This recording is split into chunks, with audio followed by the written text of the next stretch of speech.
नमस्कार सर्वांना, स्वागत आहे तुमचे आजच्या या मिनी व्लॉगमध्ये। तर बघा, कधी कधी ना काही गोष्टी जेव्हा आपण सांगतो तर त्यावेळेला अचानक समोरच्या व्यक्तीची रिॲक्शन असते की हे सगळं तुला जमते का। तर असाच एक किस्सा मी तुम्हाला सांगते की बघा, गहू आणि तांदूळ ना मी वर्षभराचे साठवून ठेवते आणि जे गहू आहेत तर त्यांना स्वच्छ करून ठेवते, म्हणजे त्यावरच्या ज्या काही कुशा वगैरे असतात तर त्या सगळ्या काढून घेते, म्हणजे सगळा जो केरकचरा आहे तो काढून घेते आणि त्यांना ना चाळून भरते। मागच्या वेळेला ना असाच एक लॉंग व्हिडिओसुद्धा मी तुमच्यासोबत शेअर केला होता आणि त्याच दरम्यान अचानक कोणी नातेवाईक घरी आले होते आणि गव्हाच्या पिशव्या बाहेरच ठेवल्या होत्या। तर त्यांनी सहजच विचारलं, हे ठेवलं नाही का? तर मी म्हटलं की त्यांना चाळून ठेवायचं आहे। तर त्यांची जी रिॲक्शन होती की चाळून ठेवायचं आहे म्हणजे तुला हे सगळं जमतं का? तू हे सगळं चाळून ठेवते का? तर हो, गहू वगैरे सगळे मी चाळून आणि त्यातल्या ज्या काही कुशा वगैरे आहेत तर त्या स्वच्छ करून ठेवते।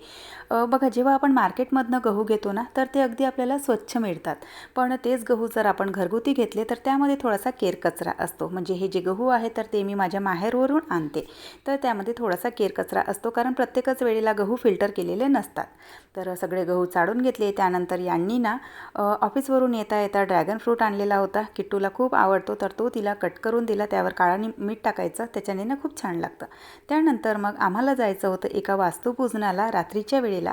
तर वास्तुपूजन सगळं आटोपलं आणि त्यानंतर मग दुसऱ्या दिवशीचा होता सोमवार, तर देवपूजेचे जे काही भांडे होते तर ते मी सगळे स्वच्छ करून घेतले, कारण मग दुसऱ्या दिवशी ना ऐन वेळेवर खूप अशी धावपळ होते। त्यामुळे मग जे देवपूजेचे भांडे आहेत तर ते मी आदल्या दिवशी स्वच्छ करून घेते। तर चला, असा होता आजचा मिनी व्लॉग।